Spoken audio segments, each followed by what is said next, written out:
नुहू कांग्रेस विधायक आफ्ताब अहमद ने कहा कि 26 जनवरी को मेवात से शुरू होगा ट्रैक्टर परेड। आपको बता दें कि हरियाणा कांग्रेस विधायक दल के उपनेता व नुहू से विधायक चौधरी आफ्ताब अहमद ने कांग्रेस के कार्यकर्ताओं की बैठक ली है और सामूहिक निर्णय लिया है कि 26 जनवरी को नुहू से ट्रैक्टर परेड होगी जो दिल्ली तक पहुंचेगी। चौधरी आफ्ताब अहमद ने कहा है कि 3 काले कानूनों के खिलाफ वो किसानों के संघर्ष के साथ खड़े हैं।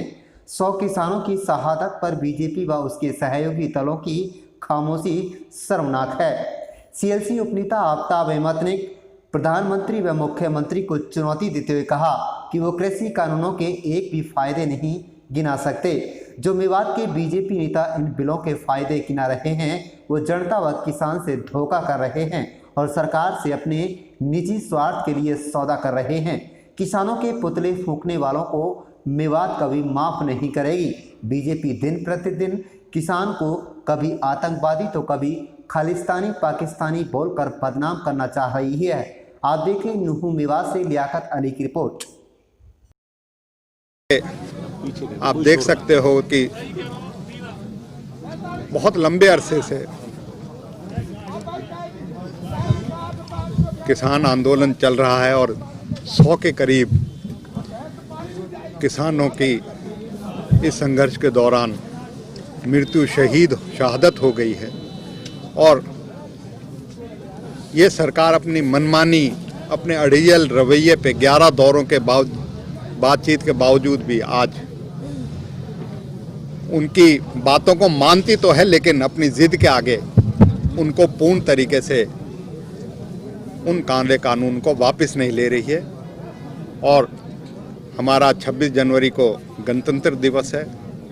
26 जनवरी मनाने के लिए पूरा भारतवर्ष अपने संविधान को मजबूत करने के लिए अपने इस संघर्ष को पूर्ण करने के लिए किसान भी ट्रैक्टर यात्रा करके अपनी गणतंत्र दिवस मना रहे हैं। उसी के लिए समर्थन के लिए, उसी में लोगों को उसमें अपनी भागीदारी करने के लिए आज ये जो है बैठक हमने बुलाई, जिससे कि हम सब को इस संघर्ष में पहले से ही हमारे इलाके के लोग कहीं धरने पे बैठे हैं, कहीं अपने प्रदर्शन कर रहे हैं, लेकिन 26 जनवरी को अपनी अभिव्यक्ति करें, अपनी आवाज़ को उनको ताकत देने के लिए, उनकी किसान उनकी बातों को माने, उसके लिए 26 जनवरी को समर्थन देने के लिए आज ट्रैक्टर रैली में की मंशा यही है कि वो अपने चीर परिचित अंदाज से जिस तरीके से आंदोलनों को उनको कहीं धर्म के आधार पे, कहीं जाति के आधार पे उनको ख़त्म करने के लिए रहती है।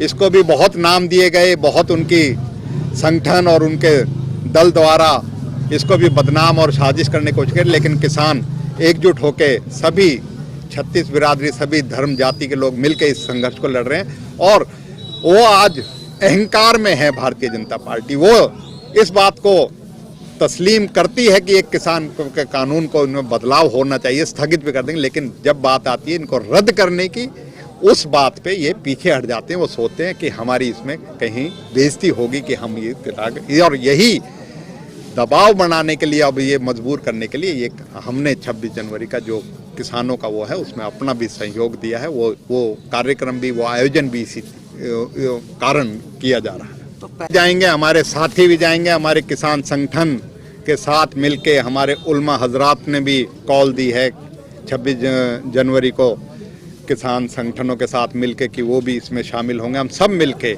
उसमें अपनी भागीदारी करेंगे, क्योंकि ये किसान आंदोलन जन आंदोलन है और इसमें सबका शिरकत, सबकी इसमें भागीदारी है और हमारे इलाके से भी पूरी तरीके से बढ़ चढ़ के हिस्सेदारी हो, उसके लिए आज ये बैठक